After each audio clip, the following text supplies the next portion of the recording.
સુરતને બચાવવું હોય તો બચાવી લો, બોમ્બ બ્લાસ્ટની ધમકી આપનારને ઝડપી પાડતી ઉધના પોલીસ. સુરતમાં 3 સ્થળોએ બોમ્બ બ્લાસ્ટની ધમકી આપવામાં આવી હતી. જો સુરતને બચાવવું હોય તો બચાવી લો. રાત્રે 12 કલાકે 3 જગ્યાએ બોમ્બ બ્લાસ્ટની કરવાની ધમકી આપવામાં આવી હતી.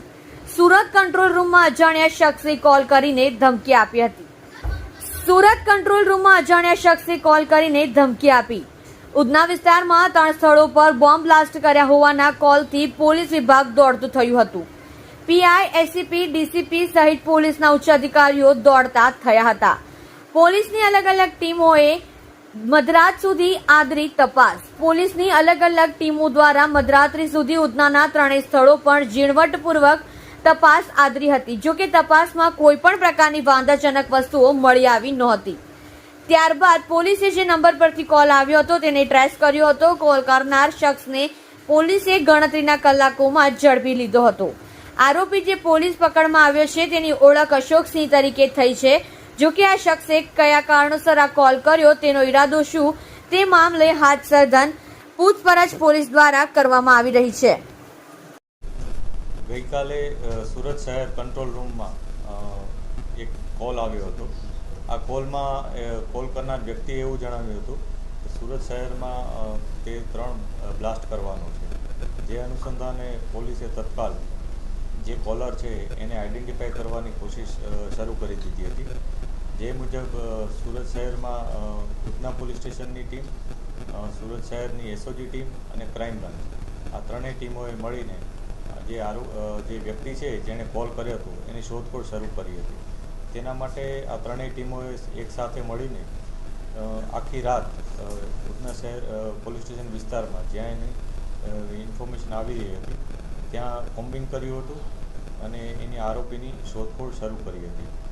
શોધખોળના અંતે આખા રાતના ખૂબ જ અથાગ પ્રયત્નોને બાદ સવારના પોલીસને આ વ્યક્તિ મળી આવી હતી. એને ઇન્ફોર્મેશન શું કામ આપી હતી એની પ્રાથમિક તપાસ પોલીસે કરી છે. એણે આ પ્રકારની વાત કરવા પાછળનું એનું કારણ જાણ્યું છે. જે આરોપી છે અત્યારે એ પોતે એક ફેક કોલ આપ્યો હતો અને પોલીસને પરેશાન કરવા માટે આ પ્રકારની એણે હરકત કરી હતી એવી ઇન્ફોર્મેશન પોલીસને મળી છે. જે વ્યક્તિ છે એનું નામ અશોક સિંઘ છે. તે મૂળ યુપીનો રહેવાસી છે અને પોલીસ હાલ બીજી વિગતો પણ એની તપાસ કરી રહી છે. આરોપી શું કરે છે? જે આરોપી છે અશોક સિંઘ એણે અત્યારે છૂટક કામકાજ કરે છે અને લોડિંગ અનલોડિંગ એ પ્રકારનું છૂટક કામકાજ કરે છે, તથા કોઈ જગ્યાએ જ્વેલર શોપમાં પણ નાના મોટા કામ કરે છે એ પ્રકારની માહિતી છે. અમે એની તમામ બાબતો અત્યારે વેરીફાઈ કરી રહ્યા છીએ. જે પણ બાબત એ પોલીસને જણાવે છે એ સાચી છે, ખોટી છે, તમામ હકીકત ઉપર પોલીસ કામ કરી રહી છે.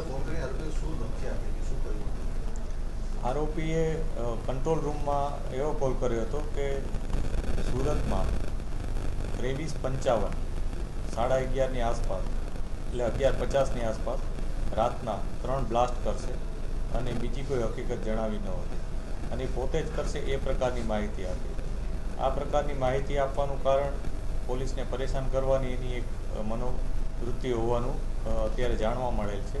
તેમ છતાં આમાં એની સાથે અન્ય કોઈના મિત્રો સંડોવાયેલા છે કે નહીં અથવા આ કોલ કરવાનો મુખ્ય હેતુ શું હતો એ તમામ ઇન્ફોર્મેશન પોલીસ એની પાસેથી મેળવી રહી છે. આ તમામ બાબતો ઉપર અમે તપાસ કરી રહ્યા છીએ. કેમ કે આ પ્રકારનો ફેક કોલ શું કામ કર્યો, કોઈ પાસેથી એને કોઈ એવી માહિતી મળી હતી અથવા કોઈ પાસેથી કંઈ શીખ્યો હતો, એ તમામ બાબતો અમે તપાસ કરી રહ્યા છીએ. પોલીસ તપાસમાં જોડે કેટલા કલાકમાં આરોપી પકડાયો?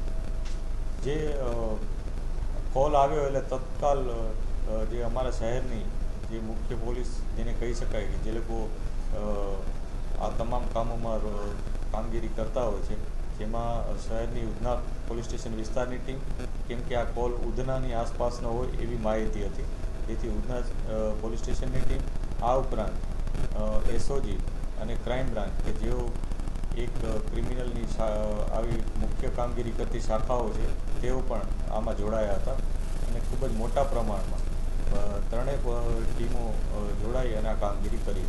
આરોપી પર કોઈ ગુનો? અત્યારે અમે જે આરોપીને લઈ આવ્યા છીએ એની બીજી બધી વિગતો પણ તપાસ કરી રહ્યા છીએ. જેનું નામ અશોક સિંઘ છે. એ એ ખરેખર એને અગાઉ પણ આવી કોઈ ગુનાહિત કૃત્ય કર્યું હતું અથવા અન્ય કોઈ ગુનામાં સંડોવાયેલો હતો કે નહીં એ તપાસ કરી સર છે. આરોપી કેવી રીતે પકડાયો?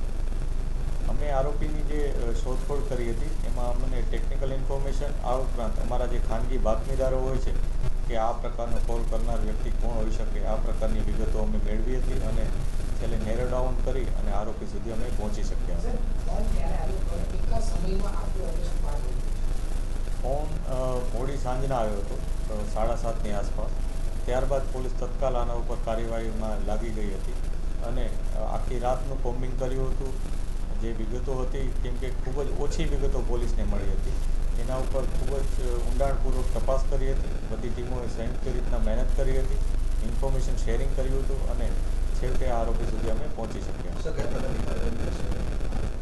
જે આરોપી છે એના વિરુદ્ધ આઈપીસીની વિવિધ સેક્શન હેઠળ ગુનો દાખલ કરવામાં આવ્યો છે અને એના કોઈ અન્ય ઈરાદો હતો કે નહીં એના વિશે પણ અમે પૂછપરછ કરી રહ્યા છીએ અને તેને આધારે અન્ય કોઈ માહિતી મળશે તો એ મુજબ પણ ગુનો દાખલ કરવામાં આવશે. સાહેબ આરોપી કોણ છે, શું કામ કરતો કરે છે?